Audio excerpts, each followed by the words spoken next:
நேத்திக்கு ஆர்பிஐயோட MBC meeting இருந்தது.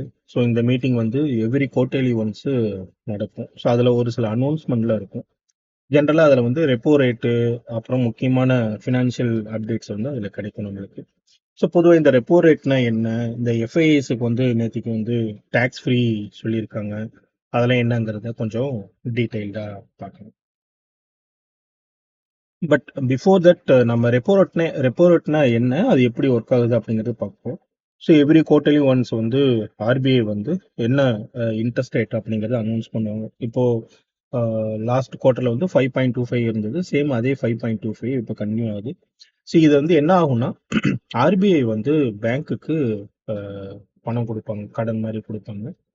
So அது வந்து 5.25% அந்த இன்ட்ரெஸ்ட் ரேட்ல இருக்கும். பேங்க் என்ன பண்ணும்னா அதை வந்து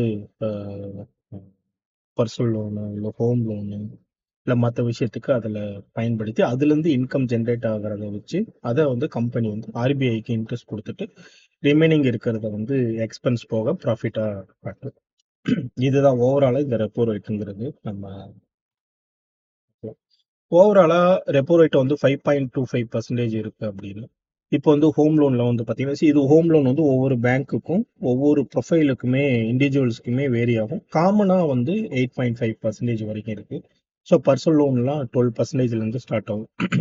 12, 14, 15, ஒரு சில ப்ரைவேட் கம்பெனிலாம் பார்த்தீங்கன்னா அவங்களாம் வந்து மோர் தென் 20%க்கு மேலே இன்ட்ரெஸ்ட் கலெக்ட் பண்ணுவாங்க. பட் என்னன்னா, பேங்க்குக்கு வந்து நிறைய ரிஸ்க் இருக்குது.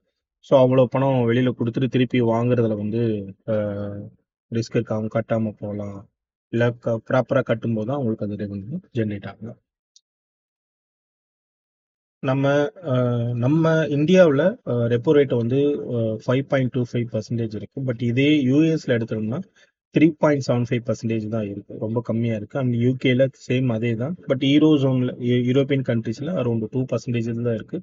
பட் இந்தியாவில் எப்பவுமே வந்து இன்ட்ரெஸ்ட் ரேட் வந்து கொஞ்சம் அதிகமாக இருக்கும். ஸோ கஸ்டமருக்கு நம்ம கொடுக்குற லோனோட இன்ட்ரெஸ்ட்டும் இப்போ இன்கேஸ் வந்து நம்ம ஒரு இண்டிவிஜுவல் நம்ம போய் ஃபிக்ஸட் டெபாசிட் போடுறோம், அதில் வந்து நம்மளுக்கு ஒரு 6% ஆர் 7% இன்ட்ரெஸ்ட் வரும். ஸோ அது வந்து பேங்க்லேருந்து நம்ம அதை கலெக்ட் பண்ணுவோம். ஒருவேளை நம்ம சேவிங்ஸ் அக்கௌண்ட் வச்சுருப்போம், சேவிங்ஸ் அக்கௌண்ட்டில் நம்மளுக்கு வந்து ஒரு 3 to 4% வந்து பேங்க் இன்ட்ரெஸ்ட் கொடுக்கும். பட் ஃபாரின்லாம் அந்த மாதிரி இன்ட்ரெஸ்ட் ரேட்லாம் நம்ம எக்ஸ்பெக்ட் பண்ணவே முடியாது. ஈவன் யூஎஸ்ல நம்மளாவது சேவிங்ஸ் அக்கௌண்ட்டுக்கே 4% தரும். அவங்க ஆக்சுவலாகவே ரெப்போ ரேட்டே வந்து 3.75 அந்த ரேஞ்சில் தான் இருக்கு. ஸோ இது ஓவராலா இது இன்ஃப்ளேஷனை வந்து கொஞ்சம் கண்ட்ரோல் பண்ணலாம் அப்படிங்கிறதுக்காக தான் இந்த இதை மெயின்டைன் பண்றாங்க. ஸோ இதனால நம்மளுக்கு என்ன பெனிஃபிட், இல்லை என்ன நம்மளுக்கு அஃபெக்ட் ஆகும் அப்படின்னா, இஎம்ஐ வந்து இப்போ ஹவுசிங் லோன் இஎம்ஐலாம் வந்து பார்த்தீங்கன்னா, ஒரு சில பேர் வந்து ரெண்டு விதமாக இருக்கும். இப்போ வந்து இப்போ இந்த ரெப்போ ரேட் சேஞ்ச் ஆச்சுன்னா இன்ட்ரெஸ்ட் ரேட்டும் சேஞ்ச் ஆகும். ஒருவேளை ரெப்போ ரேட்டு கம்மியாகும் போது அவங்களுக்கு கஸ்டமர்ஸ்க்கு வந்து இன்ட்ரெஸ்ட் வந்து கம்மியாகும். ஸோ இப்போ வந்து என்னன்னா, சேம் இஎம்ஐயே கன்டினியூ ஆகும். ஸோ ஒரு சில சர்ப்ரைஸ் எல்லாம் இருக்காது. பேங்க் அதிரடியாக ஏதாவது இன்ட்ரெஸ்ட் ரேட்டை மாற்றுறது அப்படிலாம் இருக்காது. சேம் அதே என்ன நம்மளுக்கு வந்து அஹ், ஆகும்னா, ஆயிலோட ப்ரைஸ் வந்து அதிகமாகிறதுக்கு சான்சஸ் வந்து இருக்கு.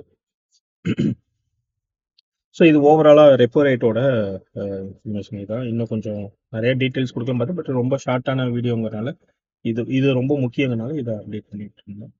அண்ட் எஃப்ஐஏஸுக்கு வந்து ஒரு சில விஷயங்களில் வந்து டேக்ஸ் ஃப்ரீ கொடுத்துருக்காங்க. இன்கேஸ் வந்து எஃப்ஐஎஸ் வந்து கவர்மெண்ட் செக்யூரிட்டி பாண்ட்ஸில் வந்து இன்வெஸ்ட் பண்ணால் அதில் அப் டு 7% வரைக்கும் இன்ட்ரெஸ்ட் இருக்குது. ஸோ அந்த 7%க்கு வந்து அவங்க டேக்ஸ் எதுவும் பே பண்ண தேவையில்லை.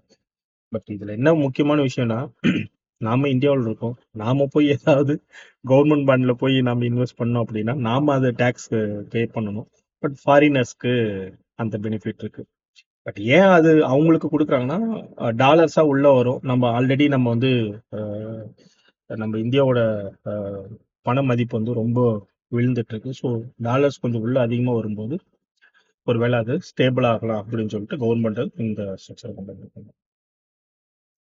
ஸோ ஓவராலாகவே அவங்களுக்கு வந்து ஃபுல்லாகவே டேக்ஸ் ஃப்ரீ. பட் இதில் ரொம்ப முக்கியமாக பார்க்க வேண்டியது, அவங்களுக்கு ஈக்விட்டியோட இன்வெஸ்ட்மெண்ட்டுக்கு டேக்ஸ் ஃப்ரீ இல்லை. ஒன்லி கவர்மெண்ட் பாண்ட்ல இன்வெஸ்ட் பண்றதுக்கு மட்டும்தான் இந்த டேக்ஸ் ஃப்ரீ அனௌன்ஸ் பண்ணியிருக்காங்க.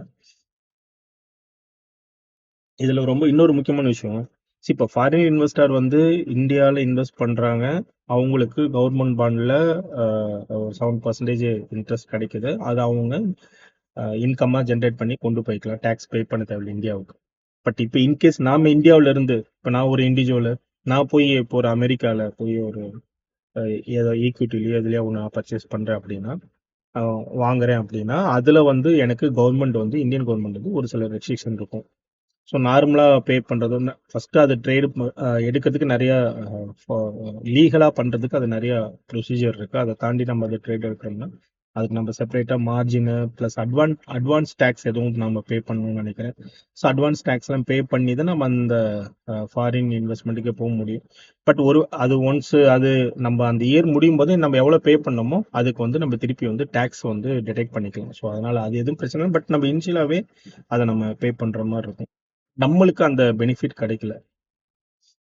ஓகே, ஸோ இந்தியாவில் நம்ம கவர்மெண்ட் பாண்டு வந்து பார்த்தீங்கன்னா 7% வரைக்கும் நம்ம ஈல்டு கொடுக்குறோம். பட் யூகேல பார்த்தீங்கன்னா 4.6% தான் இருக்கு. யூஎஸ்ல பார்த்தீங்கன்னா 4.5%, ஜெர்மனியில் 3% அண்ட் ஜப்பானில் 2.7% இருக்கு. ஸோ ஓவராலாக கவர்மெண்ட் பாண்டில் வந்து இன்வெஸ்ட் பண்ணால் ஃபர்ஸ்ட் விஷயம் அது கவர்மெண்டே வந்து செக்யூர் பண்ணி கொடுக்குற மாதிரி. ஸோ அதில் வந்து நாளைக்கு வந்து எதுவுமே ரிஸ்க்கு கிடையாது. ஸோ கேரண்டீடாக அந்த இன்ட்ரெஸ்ட் அமௌண்ட் உங்களுக்கு ரிசீவ் ஆயிரும். ஸோ இதில் இந்தியா வந்து ரொம்ப அதிகமான இன்ட்ரெஸ்ட் ரேட் கொடுக்கறதுனால ஃபாரின் இன்வெஸ்டர்ஸ் வந்து உள்ள வரதுக்கு நிறைய சான்சஸ் இருக்கு. ஸோ ஓவராலாக ஸ்ட்ராங் ரூபி, ஸோ ரொம்ப பணம் வந்து இந்தியாவோட மதிப்பு வந்து பணத்தினோட மதிப்பு வந்து கீழே போயிட்டு இருக்கிறதுனால அதை ஸ்ட்ராங் பண்ணுறதுக்காக தான் ஃபஸ்ட்டு இதை கொண்டு வந்திருக்காங்க. நான் என்னுடைய தாட் இதான். ஓகே, ஸோ ஓவராலாகவே இந்த ஃபாரின் இன்வெஸ்டர்ஸ்க்கோ என்ன டேக்ஸ் பெனிஃபிட் அப்படிங்கிறத நம்ம அண்டர்ஸ்டாண்ட் பண்ணியிருக்கோம். ப்ளஸ் வந்து ரெப்போ ரேட்னா என்னங்கிறது தெரிஞ்சிருக்கோம். ஸோ அடுத்தடுத்த வீடியோவில் இன்னும் ஒரு சில இன்ஃபர்மேஷன் நான் உங்களுக்கு கொடுக்குறேன். தேங்க்யூ. புதுசாக இந்த வீடியோ பார்க்குறவங்க சப்ஸ்கிரைப் பண்ணிவிட்டு பாருங்கள்.